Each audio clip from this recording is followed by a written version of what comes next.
As we're all aware, last month my production process pretty much screeched to a halt so that I could do my 30-day color palette challenge. And I thought it would be cool if I compared the color palettes themselves to how I would normally color things and just kind of get a sense of how different each of these outcomes really were. Day 1 was kind of a train wreck. It wasn't a bad train wreck, but there was a little bit of wreckage going on. It was that day that I decided to do this palette challenge. And so that left very little time for planning, understanding what I was getting myself into, any of that. So I think it really shows in the sense that I had 2 finished products because I just had no clue how to use the color. But I've learned quite a bit since day 1, which, good, because that would have been dumb if I had done all the art and not learned anything. But I'm going to share what I've learned with you now. I'm not going to go over each individual art piece. You can see them on the screen. They're playing as a lovely little slideshow for you now. So, compare them and take interest in how different my art is. But basically what I've learned over this challenge is that the actual color, the hue of the color that you're using has so very little to do with a successful palette. You can take into account like warmth versus cool colors and what you want them to serve in your coloring, but that's not what's important. What is important is the saturation and the value, the lightness and darkness of the color, because that was what made or broke my art. Starting off with just saturated colors. If you have very, very saturated colors throughout the entire palette, it can be very hard to look at. It gets to be overwhelming for the eye. I think most artist people, or just people who have barely taken a look at art, will know of a thing called negative space, and it's the space used to leave a kind of a relaxing area for the eyes. And most art tries to use negative space in a way that makes it so the art piece isn't overwhelming to look at.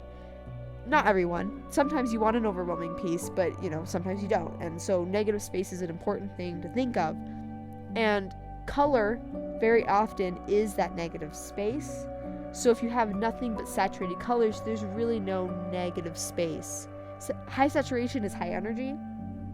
Low saturation is low energy. And so if you have nothing but high energy colors, it just takes a lot out of the viewer. So I found that the pieces that I really like or really had a fun time working with, their palettes had a nice mix of high and low saturation colors. And then that would bring me to the next part of the color, which is the value, the lightness and darkness. How do I say this? You want to have variety in your colors, for the most part. As long as there's some kind of range of darkness and lightness, it makes the whole piece go smoother. My toughest art piece in this entire challenge thing that I did was the day 20, I think it was, the one with me in the clouds. That palette was a nightmare to work with, not because it doesn't look very nice. Like, you look at it and it's pleasing to look at, but the problem was all of these colors were so similarly valued that I could not shade with any of them. And I didn't want to use black because black would be really, really harsh against these really soft colors. And so that's when I realized, oh my goodness, value of your color matters a lot in order to get that shade difference.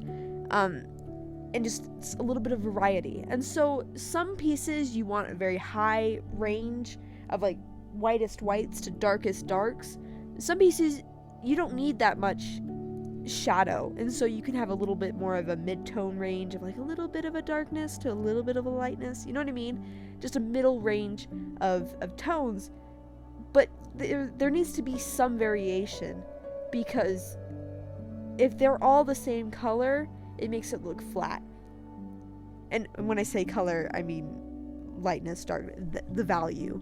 If they all have the same value, the whole thing looks flat, because that lightness and darkness does indicate the brightness of the light around it, and it's the shade and the light, you know, so you have to have that.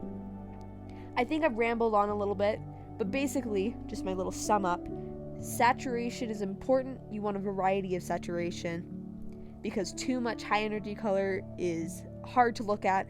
Not enough high energy color can also be boring to look at, so you want to find the right mix for what you're doing, and to take saturation into account.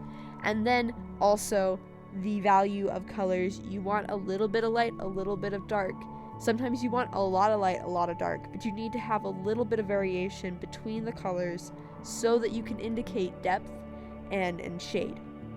And that's the main thing I learned from this color palette challenge. Once I put that together, I felt like no matter what color palette was thrown at me, I could use it in an effective way, as long as I understood the limitations of the saturation values and the light and dark values of the colors.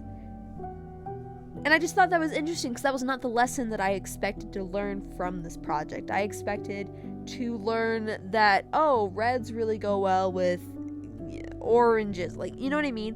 Something about the actual hue of the color, because I thought that that was what really mattered.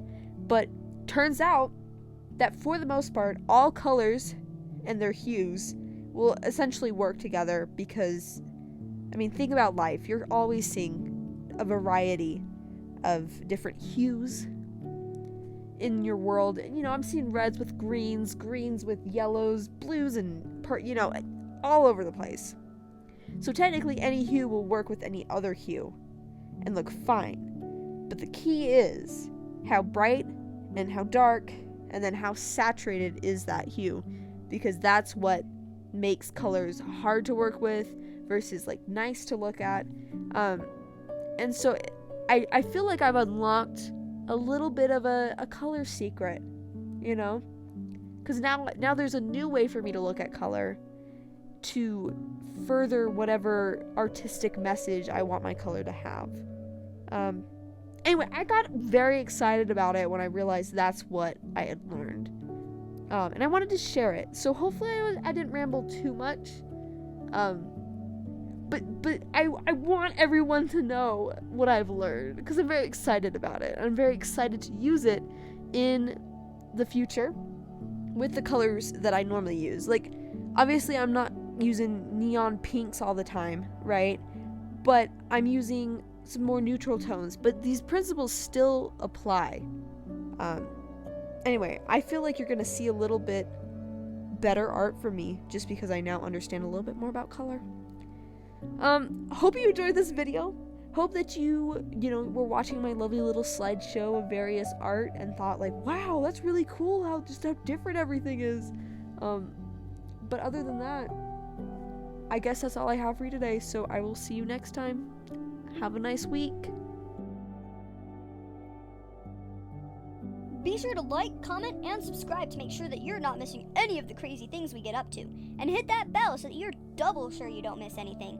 Thanks for watching. Bye-bye!